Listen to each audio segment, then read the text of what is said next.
students, let us understand our parliamentary system, legislature and executive in first part of this video.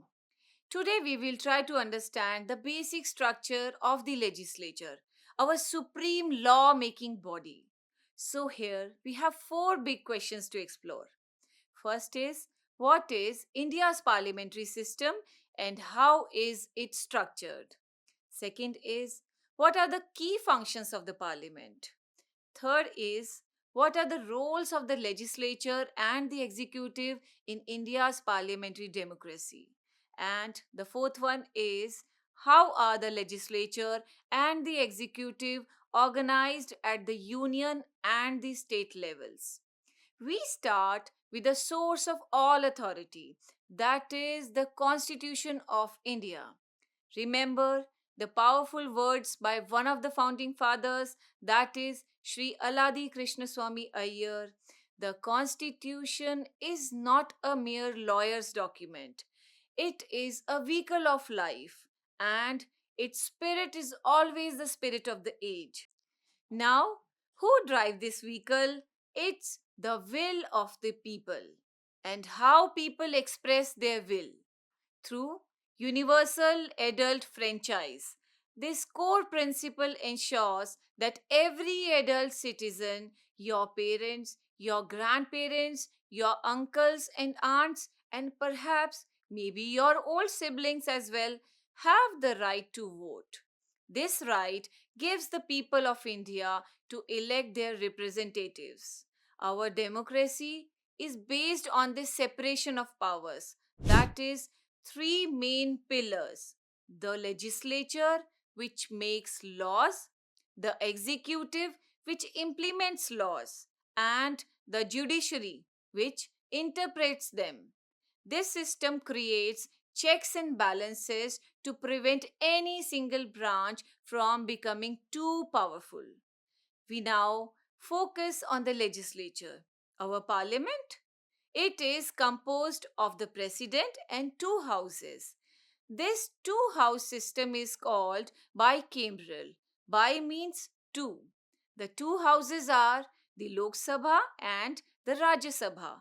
Let us start with the Lok Sabha, known as the House of the People or the lower house. Why? Because its members, member of parliament, are elected through direct election by the people of India. It represents the people's will. Its maximum strength is 550 members. Think about your own neighborhood.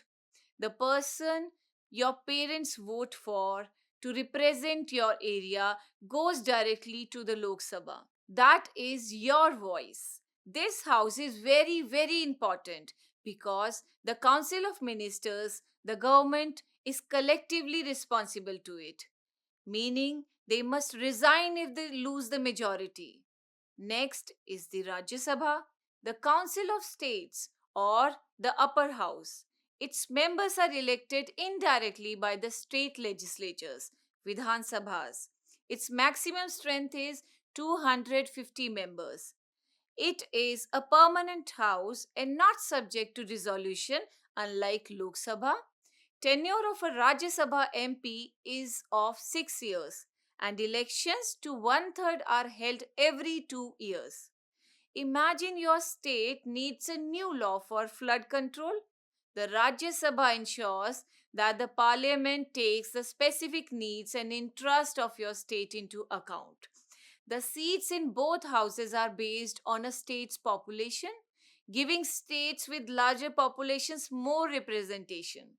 Each house requires a presiding officer to manage sessions and maintain discipline.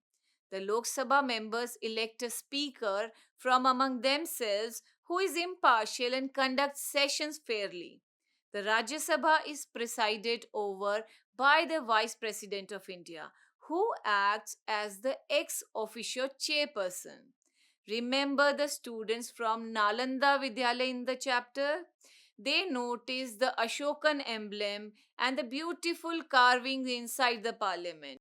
The most significant symbol is the Sengol, a historic scepter near the speaker's chair. signifying a commitment to righteous and just rule. The parliament doesn't just pass laws, it has four key functions. First is constitutional functions like electing the president.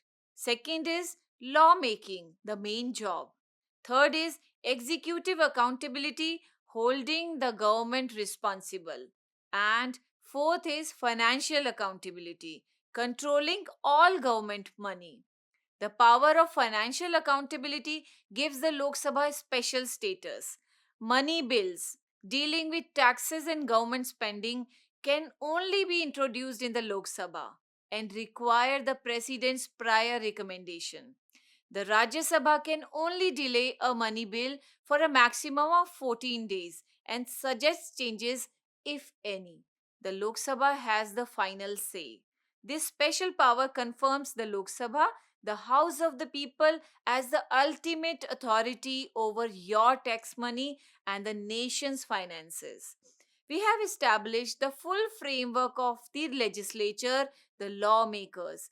We have seen the Lok Sabha direct elections and the Rajya Sabha indirect election, working together through a system of checks and balances. When we meet next time, we will share in detail the entire 9 step journey of a bill to an act and introduce the executive branch as well.